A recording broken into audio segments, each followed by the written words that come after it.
Welcome to AP Environmental Science. I'm Susie Trzaskus, and I'm your kids' science teacher. This year, your students have an opportunity to take a dual credit course through Loyola University.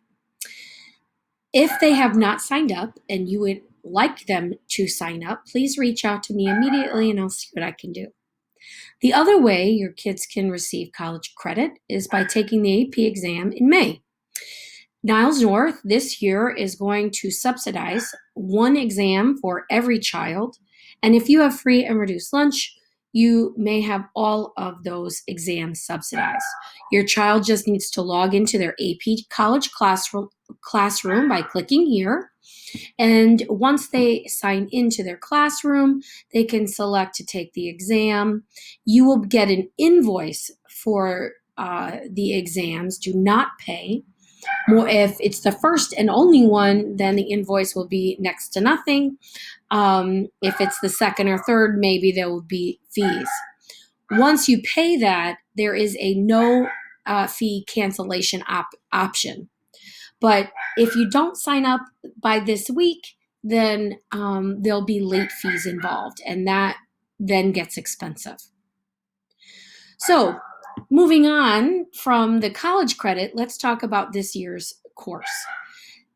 This year's course, we are going to be looking at the environment. We're going to be looking at the living, non-living, and human aspect of our environment and how they all interact together how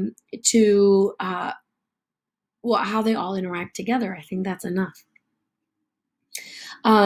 While we're virtual, of course, the labs that we'll have the opportunity to do will be different. I'm hopeful that we'll be able to get back into school sooner than later, and we'll be able to do more labs and activities.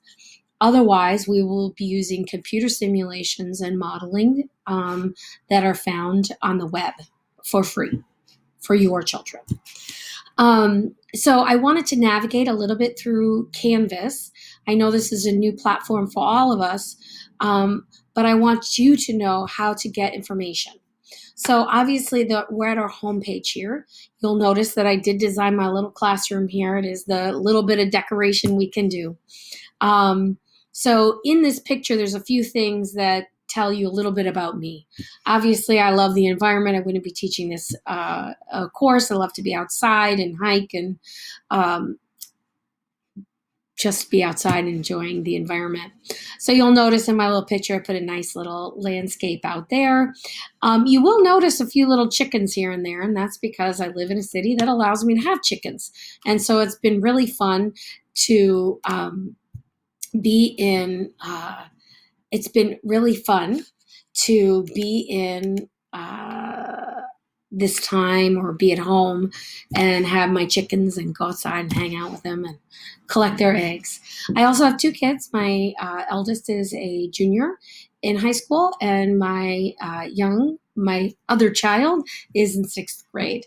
So they are both home doing homeschool or doing virtual school as well.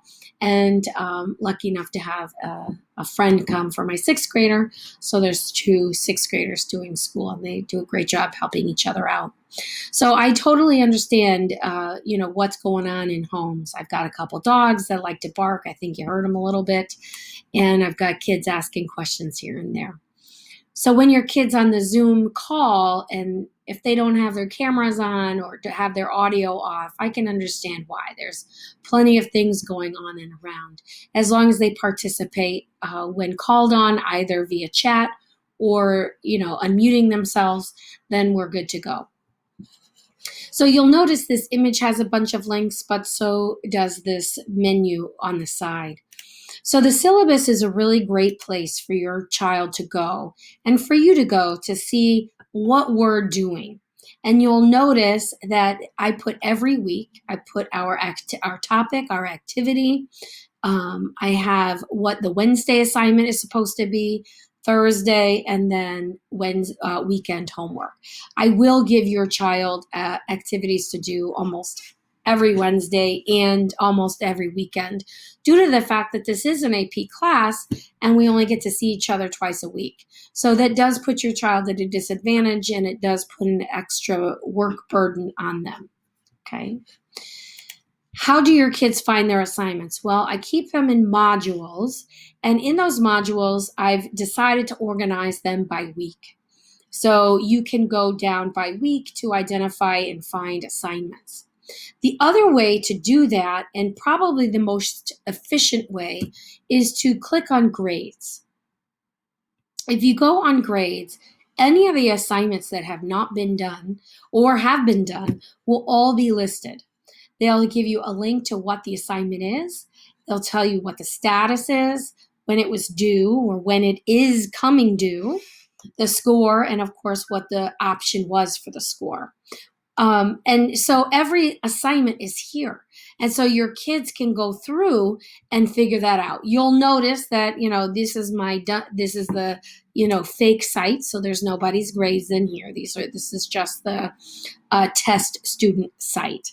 So I did put some things in there so people could see what that would look like. So the grades is a really great place to go.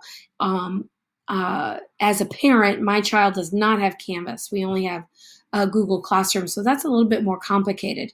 I kind of wish that my child had Canvas so that I could go in and easily look for their assignments and let them know what they're missing. So if you have any questions about this course or about me, I guess I didn't tell you about my education. This is my 23rd year here at Niles North. This was my first teaching job and have kept it for the last 23 years. I got my bachelor's of education at Illinois State University with a biology major and a chemistry minor with a focus on environmental science. And I got my master's of arts in teacher leadership from University of Illinois, Springfield campus. If you have any questions whatsoever, feel free to email me. You'll see that the link is here, as well as our Zoom classroom link. Welcome to our class, and I look forward to spending the year with your students and hope we get a chance to meet face to face. Take care.